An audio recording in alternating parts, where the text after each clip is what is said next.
Sekarang setelah pemilu ada lagi pemetaan data.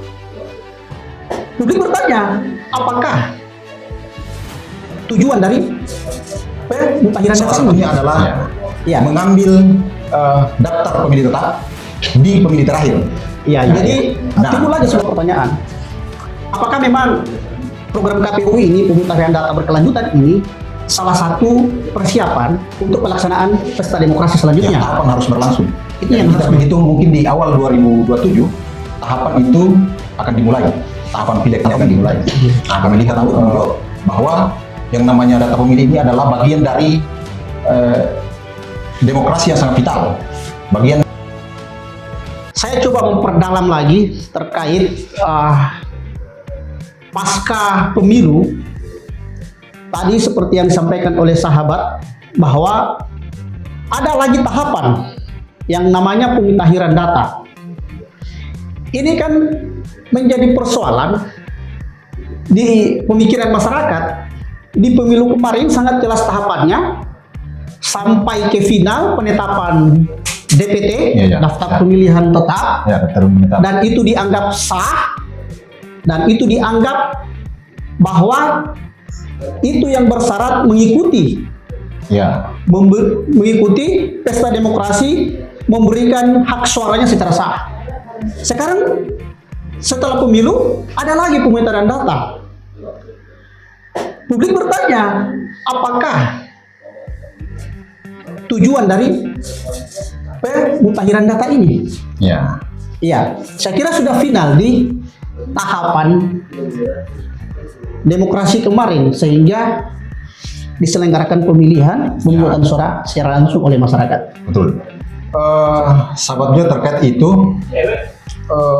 pertanyaannya adalah kenapa dilaksanakan lagi di luar tahapan itu dilaksanakan lagi pemutahiran data pemilih. Nah, padahal sudah ditetapkan kemarin di daftar pemilih tetap. Jadi pemutahiran data pemilih berkelanjutan itu adalah bagaimana KPU memelihara dan merawat data DPT terakhir pemilihan atau pemilu. Dalam hal ini pemilihan yang kita alami terakhir itu adalah pilkada. Nah, DPT pilkada inilah yang kemudian dijadikan acuan untuk pemutahiran data pemilih berkelanjutan. Karena syarat untuk pemutahiran data pemilih berkelanjutan itu adalah salah satunya adalah mengambil daftar pemilih tetap di pemilih terakhir. Iya. Nah, daftar pemilih tetap pemilih terakhir ini kita itu adalah di pilkada kemarin yang dilaksanakan pada November. Ini. Oh ya, itu ya. Coba saya potong sedikit. Ya, terima kasih. Jadi timbul lagi sebuah pertanyaan. Apakah memang program KPU ini, pemutahiran data berkelanjutan ini, salah satu persiapan untuk pelaksanaan pesta demokrasi selanjutnya? Itu yang harus dijawab oleh teman-teman komisioner KPU hari ini. Jadi kalau memang ini merupakan sebuah program bagaimana menyukseskan demokrasi setelah pasca demokrasi, dan kita anggap 5 tahun kemudian ada lagi pesta demokrasi, ini menurut kami sangat tepat.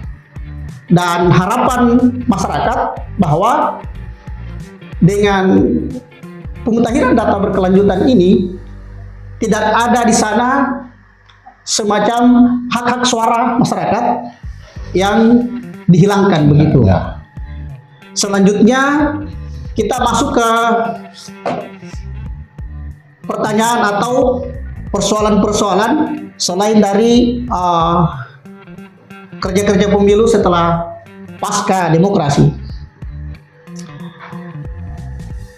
Apa saja hal atau problem yang menjadi perhatian atau atensi untuk perbaikan demokrasi ke depan, dalam hal ini pemilu yang direncanakan oleh KPU Kabupaten Kepulauan Selayar?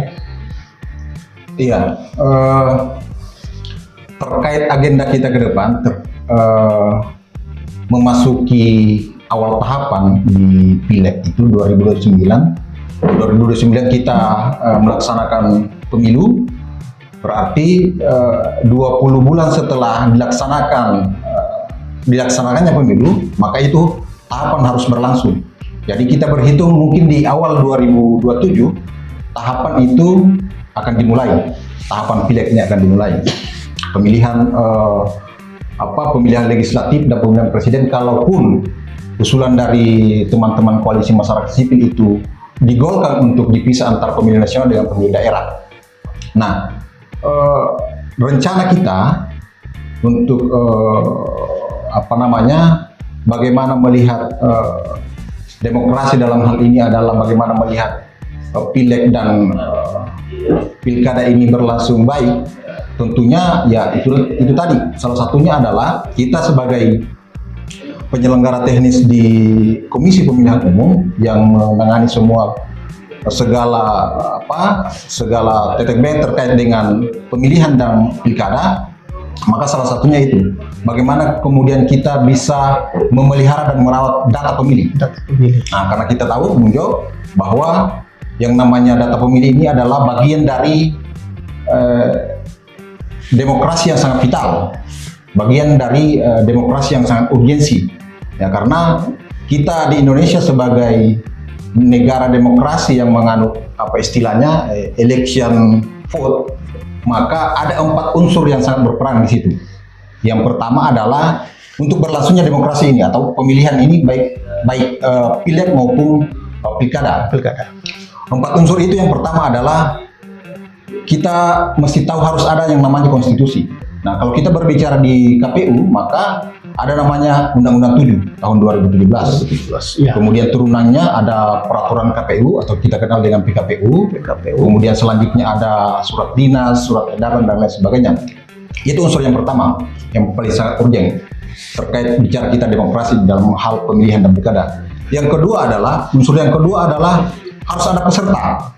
Nah, peserta pemilu ini yang kita kenal adalah partai politik.